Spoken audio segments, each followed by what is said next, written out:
Bonjour à tous et bienvenue à Naïda à Hollywood, l'émission de 360 consacrée aux Marocains qui ont réussi aux États-Unis d'Amérique. Mon invité aujourd'hui continue depuis l'âge de 19 ans à séduire les capitales de la mode dans le monde entier. Il s'agit du mannequin marocain le plus connu ici aux États-Unis d'Amérique, Jed Belgaïd.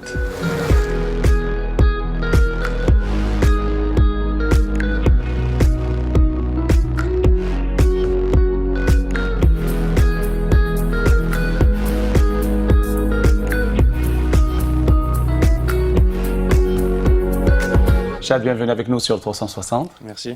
Comment t'es arrivé au monde de la mode? Alors c'était l'année de terminale, donc je passais mon bac et un agent m'a approché sur Facebook, donc sur les réseaux sociaux, et donc il m'a dit que mon profil l'intéressait, que je rendais bien sur les photos. Moi je savais pas trop ce qu'il voulait, je connaissais rien au monde de la mode, donc je l'ai mis un peu de côté, j'ai pas trop répondu. Une semaine après, une amie à moi vient me voir et me dit j'ai quelqu'un qui m'a demandé que tu lui répondes sur Facebook, c'est important, il insiste vraiment, donc je suis parti. Après je lui ai répondu. On s'est vu, et donc après j'ai su qu'il venait de New York spécialement pour me voir. Et donc on s'est vu, et puis c'est comme ça que tout a commencé. J'ai signé après avec lui, et il m'a fait signer dans les agences et tout ça.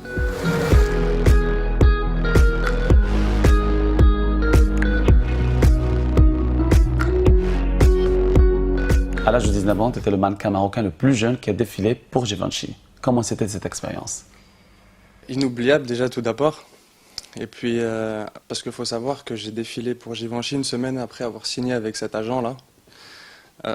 Moi, quand on a parlé avec lui au téléphone, il m'a dit « Toi, tu as la tête de Givenchy, tu vas commencer avec eux, ils vont t'adorer, tout ça. » Et il a eu juste, parce qu'après, il m'a fait rencontrer Riccardo Tisci, donc le directeur artistique de Givenchy à l'époque. Donc je l'ai vu en personne, il m'a ramené à Avenue Montaigne sur les Champs-Élysées pour le voir en casting. Et puis, il m'a adoré et il m'a dit « Tu viens d'où ?»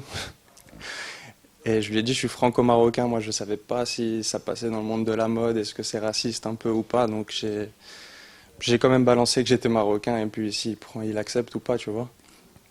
Donc, et il s'avère qu'il a adoré en fait, il adore le Maroc déjà, il y va plusieurs fois. Et puis donc on m'a pris pour le show, j'ai commencé une semaine après, et puis je me suis retrouvé là sur le podium avec des stars du show business de tout. Les Irina, les Kendall, tout ça, donc, et c'est ça après, ça m'a fait décoller un peu.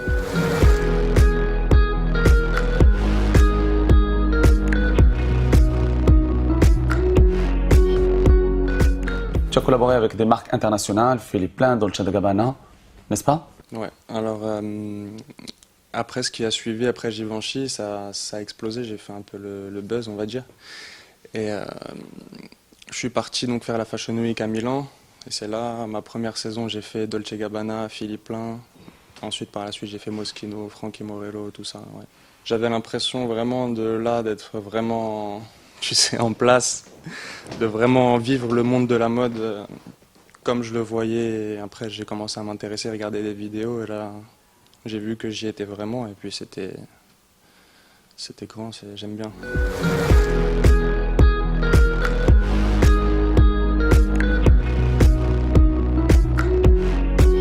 Comment tu te sens étant le mannequin marocain homme le plus connu à New York?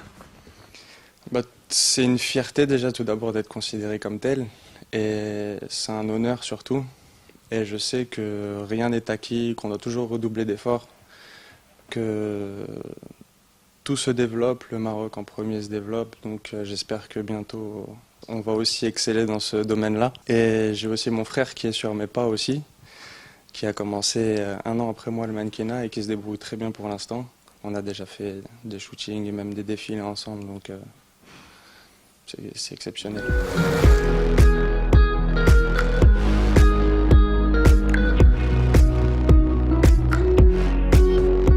Ce que beaucoup de gens ne savent pas, c'est que tu es aussi un champion de judo et tu vas représenter bientôt le Maroc, non? Ouais, c'est ça exactement. Donc jusqu'à maintenant, je combattais pour la France. Moi, j'ai commencé le judo assez tard, à 13-14 ans. Ensuite, j'ai tout de suite été en sport-études, en section sport-études en France. Donc c'est là qu'après j'ai commencé à combattre sur le circuit français. Mon frère, moi, il en faisait avant moi du judo. Moi, j'étais un footballeur avant. Et puis moi, j'étais un turbulent, donc j'ai arrêté le foot. Mon père, il m'a dit c'est fini le foot. J'ai pleuré pendant des mois et des mois parce que pour moi, c'était toute ma vie. Et donc je me suis mis au judo après et ça m'a calmé dans ma vie, mais vraiment le judo, ça m'a vraiment canalisé. Et puis à l'école, j'allais mieux, mon comportement, tout ça, c'était mieux. Et puis même le développement de soi, la culture de prendre soin de soi, de bien manger, d'aller courir, de faire la musculation, d'aller aux entraînements, d'avoir un code moral aussi. Il y a un code moral à respecter au judo. Donc tout ça, ça m'a aidé à me développer et puis jusqu'à maintenant, j'en tire encore des leçons et puis ça m'aide toujours dans la vie d'aujourd'hui à être carré et rigoureux parce qu'on n'arrive à rien sans le travail. Et puis j'ai décidé là, ça fait quelques temps que ça me trottait derrière la tête, j'ai décidé de reprendre le drapeau du Maroc comme mon père le faisait et puis je sentais que c'était ici ma place. Donc ouais, c'est une fierté et j'ai hâte de représenter le Maroc maintenant pour mes futures compétitions.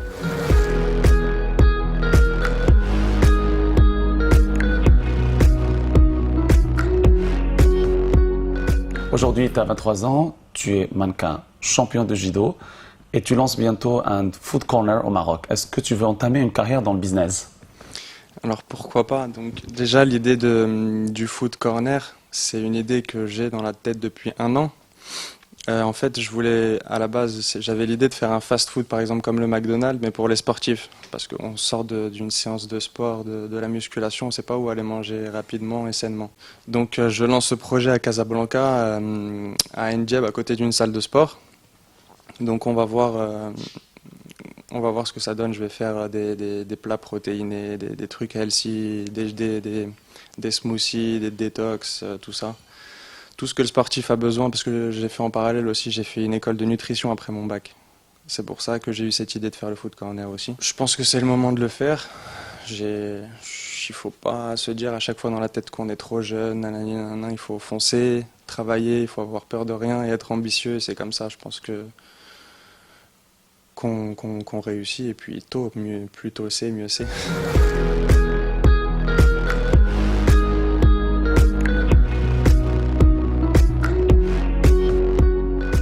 Parle-nous de ton projet associatif que tu comptes faire au Maroc.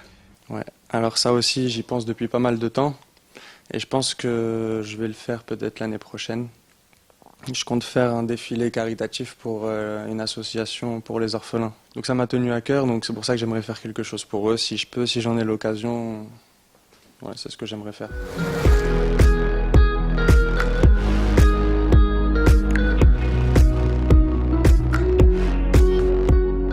Un conseil à nos compatriotes qui voudraient suivre le même chemin. Le conseil que je peux vous donner, ils sont simples mais efficaces. C'est de rester soi-même avant tout, d'être concentré sur ses objectifs, de bien se fixer ses objectifs, de travailler en sorte, se lever tôt le matin, ne pas tricher avec soi-même. Parce que quand on triche, ça nous dessert jamais. Donc travailler fort, fort, fort, s'entourer des gens bien, des gens sains, ne pas perdre son temps et surtout ne jamais oublier le sport.